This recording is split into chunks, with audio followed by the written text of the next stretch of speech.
നിങ്ങൾ രണ്ടുപേരുടെയും നമസ്കാരം. രവിയേട്ടൻ, മഹാകവി പി കുഞ്ഞിരാമനാരുടെ പുത്രൻ. രവിയേട്ടൻ്റെ പിന്നെ അടുത്ത ആ കവിതയെ കുറിച്ചുള്ള ഒരു മുഖവര തന്നെ ആദ്യം നമുക്ക് തുടങ്ങാം. അതെ രവിയേട്ടൻ, അടുത്തത് നരബലി. നരബലി. അപ്പൊ അതിന്റെ പശ്ചാത്തലം എങ്ങനെയാന്ന് ശരിക്കും? നരബലി ഇന്തോ ചൈന യുദ്ധം നടക്കുന്ന സമയത്ത് ആവേശമാണ്. ആ സമയത്ത് ആണ് ഇതിന്റെ കവിതക്കുള്ള പ്രേരണ. അതെ അതെ അതെ. അത് ഞാൻ ഇപ്പോഴും ദുർഗാ സ്കൂളിൽ ജോലി ചെയ്യുന്ന കാലത്ത് അത് നമ്മുടെ ഭട്ടതിരി ഒക്കെ കൂടെ ആ കവിത വായിക്കലും രാജാമാസം അടക്കം എല്ലാ ആളുകളും അത് ആസ്വദിച്ച കാലഘട്ടം ഞാൻ ഓർക്കുകയായിരുന്നു. ഭയങ്കരമാണ്. ഏറ്റവും നല്ല മലയാളത്തിൽ ഉള്ള ഒരു കവിതയാണ് നരബലി എന്ന് പറഞ്ഞ കവിത. മരിക്കും ഞാൻ നിനക്കായി മംഗള ആദർശ ദേവതയെ എന്ന് കവി മാതൃഭൂമിയോട് പറയും, ഭാരതമ്മയോട് പറയുകയാണ്.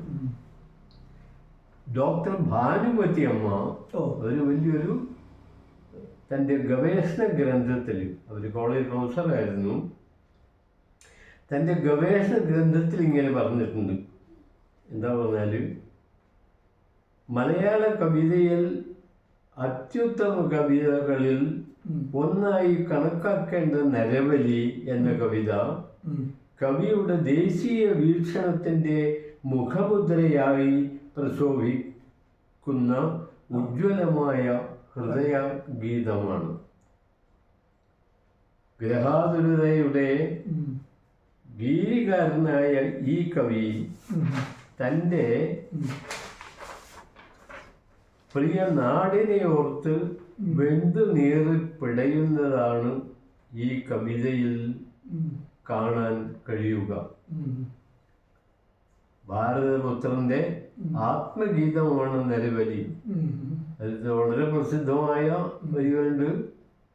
തരിക്കില്ല മനം ഭൂമിയിൽ മരിക്കും ഞാൻ നിനക്കായി മംഗളാദർശ ദേവതേ. തരിക്കില്ല മനം തെല്ലും പകൈക്കാരണ ഭൂമിയിൽ മരിക്കും ഞാൻ നിനക്കായി മംഗളാദർശ ദേവതേ. വിരൽ ചൂണ്ടിച്ചൊല്ലി ശാന്തി നീ തീർത്ഥവാസികൾ താരകൾ കാണൂ മരതക കല്ലുപോലെ കാട്ടിലൊരമ്പലം ഓളം നിലച്ച ഹൃദയമായ നീർപ്പൊയ്ക ചുറ്റിലും വിരിഞ്ഞ തങ്കച്ചെന്താരായി നിൽപ്പൂ കാട്ടിലൊരമ്പലം. അല്ലേ? ഇനി ബാക്കിയുള്ള കുറച്ചും കൂടി നിങ്ങൾക്ക് പറയാം. നിങ്ങൾ അതിൻ്റെ ഇടയിൽ ഞാൻ അതിൻ്റെ ഒരു കയറി പാടിപ്പോയി. അതെ, ഒന്നുകൂടി നമുക്ക് ഇത് ചൊല്ലാം. നിങ്ങൾ ബാക്കി ഒന്നുകൂടി. അതെ, മംഗളാദർശ ദേവതേ എന്ന വാക്കുകൾ ആത്മാവിന്റെ തീച്ചൂളയിൽ നിന്നും ഒഴിക്കുന്നതാണ് എന്ന് അവർ പറയുന്നു. മരിക്കും ഞാൻ നിനക്കായി സ്നേഹവിഗ്രഹേ എന്നും ആവർത്തിച്ച് പറഞ്ഞിട്ടുണ്ട്.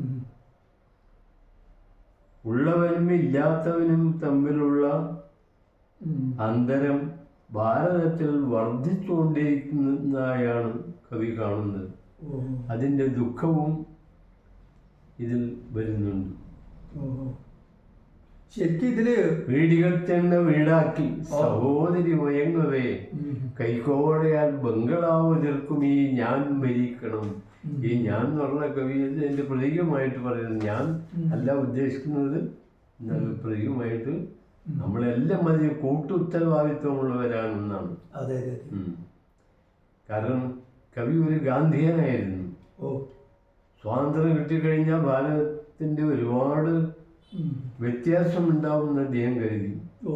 പാവപ്പെട്ടവനേക്കാൾ ധാരാളം നന്മകൾ വന്നുയരുന്നു കരുതി. പക്ഷെ അതിനൊക്കെ കുറെ കാലതാമസം ഉണ്ടാവുകയോ അത് വരാതിരിക്കുകയോ ചെയ്തു. അപ്പൊ കവി നിരാശനാണ് തികച്ചത്. ആ നിരാശയിൽ നിന്നുണ്ടായ ഇതുകൂടി ഇതിൽ കാണും. അതിന്റെ ബാക്കി ആ കവിതയുടെ ഉഷസന്ധ്യകളർച്ചിക്കും ധ്വജത്തിൻ പീഠഭൂമിയിൽ ചെകിടോട്ടു കിടക്കുന്നു സടചൂടുന്ന കേസരി. വടക്കേ നടയിൽ ദേവദാരുഛായകൾ തേടുവേൻ ഏതോ പുണ്യസ്മരണതൻ രോമന്തത്തിലലിഞ്ഞവൻ അമ്പിളിക്കല ചൂടുന്ന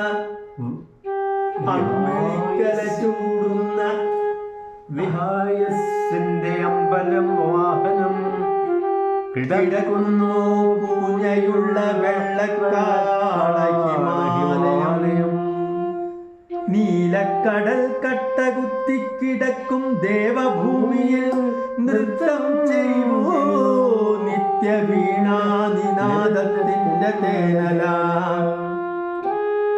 മുളച്ചതീ മഞ്ഞുകട്ടിക്കാട്ടിൽ മർദ്യമഹൗഷധി വിളഞ്ഞതിക്കാട്ടിൽ വിശ്വസാഹിതീരത്നസേവതേ നിത്യം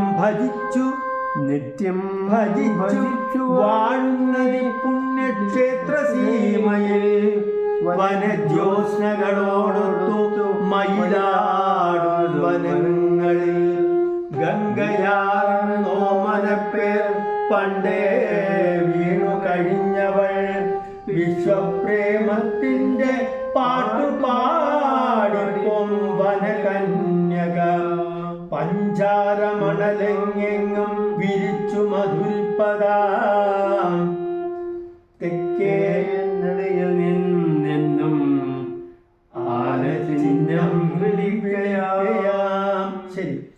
വരും തൊഴാൻ മാറി മാറി ഋതുകന്യകൾ നിത്യവും മണത്തറിഞ്ഞെത്തുമെന്നും തെന്നലിൻ തീർത്ഥയാത്രികർ നിറമാലയ്ക്കു വന്നെത്തുമുഷ സന്ധ്യാകുമാരിമാർ വരും മുല്ലമലമലർത്താലും ശാരദരാത്രികൾ തീർത്ഥചാരികളാം നീലമേഘങ്ങൾ വിരൽ ചൂടിനാർ ഹിമദുർഗമിതാണ് ആശഭാരതത്തിൻ തപോവനം നവരത്നം കൊണ്ടു തീർത്തു ശ്രീകോവിൽ ചുമരൊക്കെയും നീലവാനം ചൂണ്ടി നിൽപ്പൂ തിളങ്ങും താഴികക്കുടം അഭൗമമാം സർഗശില്പ സംസ്കാരത്തിന്റെ കൈവിരൽ രാഗാലാപം നടത്തുന്നു കണ്ട കൽപ്പുന്നിലൊക്കെയും ഗോപുരത്തൂണിലും കോവിൽ കരിങ്കൽ ചുമരിങ്കലും മങ്ങിക്കാണാമിന്നുമേലോ വിളക്കില്ലാത്ത നാടകം നെടും പോർവില്ലിടം കയ്യിൽ വലം കയ്യിൽ ശരങ്ങളും ജ്വലിക്കുന്നു നരാകാരം പൂണ്ടരാ നീലഭാസ്കരൻ സീതയെ ശ്രീഭൂമിജയെ കട്ട പെൺകൊതികൻ തല അരിഞ്ഞു മന്ദഹാസാദ്രം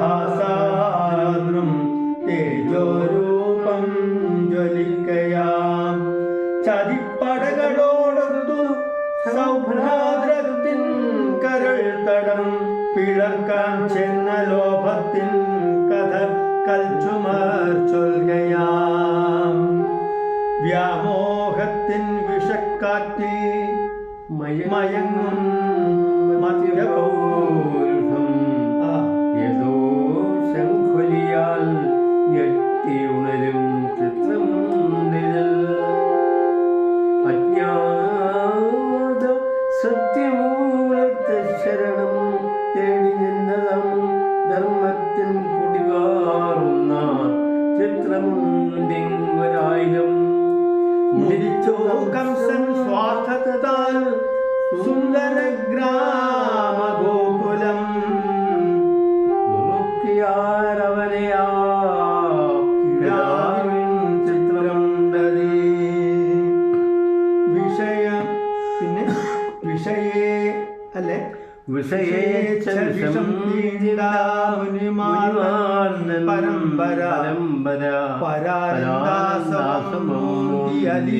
അലിയും ചിത്രമും കണ്ടതി. നമുക്ക് ഇത്രയും ഇന്ന് ചൊല്ലാം. അടുത്ത പ്രാവശ്യം നമുക്ക് അടുത്ത കവിതയുമായി അല്ലെങ്കിൽ ഇതിന്റെ ബാക്കിയായിട്ട് മറ്റേ എൻ്റെ പുസ്തകം കൊണ്ടുവരാം. ശരി ശരി ശരി ശരി.